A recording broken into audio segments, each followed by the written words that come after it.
और बड़ी खबर इस वक्त ये कि उत्तराखंड के सीएम का राहत वाला बयान आया है। उन्होंने हालांकि ये भी बोला है कि चमोली के बाद पानी की स्पीड स्लो हुई है, अलकनंदा का बहाव सामान्य हो रहा है। ये सीएम रावत की तरफ से कहा गया है।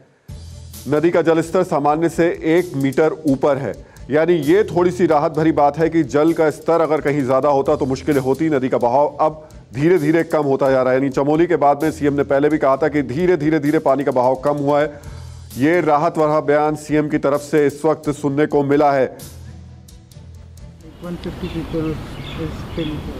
Yes, we are on the job. We have the mountaineering equipments. We have various other equipments. We do have a RRC over there.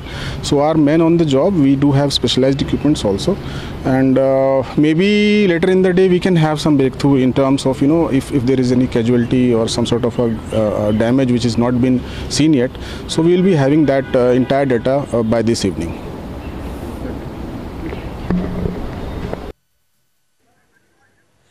तो नदी का जलस्तर सामान्य से 1 मीटर ऊपर है। ये सीएम रावत की तरफ से कहा गया। चमोली से पानी की स्पीड धीरे धीरे स्लो होनी शुरू हुई है। एवलांच के बाद जो पानी की रफ्तार बहुत तेज हुई थी, अब उसका जो स्पीड है वो धीरे धीरे घट रही है।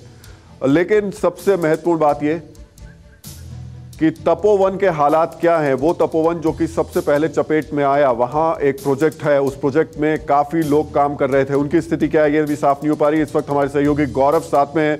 गौरव, कुछ पता चल पा रहा है आपको, क्या हालात हैं अभी उस जोशीमठ पे, खासतौर से तपोवन के?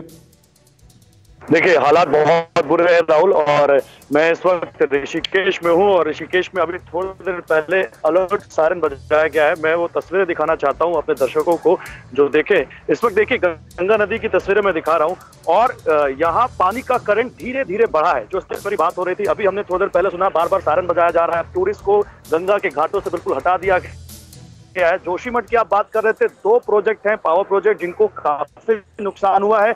अभी कैजुअलिटीज को लेकर, क्योंकि आगे लगाना चाहिए, अभी ऑफिशियल बयानों का इंतजार है, लेकिन जो नंबर्स हैं वो 100 के आसपास के आ रहे हैं। और राहुल, आपने भी देखा था 2013 केदारनाथ त्रासदी, मैं तो बस यही ऊपर वाले से बना रहा हूं कि भगवान करे वैसे कोई नंबर सा वैसी त्रासदी ना हो। बिल्कुल, ईश्वर से यही प्रार्थना है कि ऐसी कोई किसी तरीके की खबर ना देखने को मिले। लेकिन जोशीमठ एवलांच पर उत्तराखंड के मुख्य सचिव का बयान आया है सामने, और यह बयान बता रहा है कि 100 से 150 लोगों की मौत की आशंका है।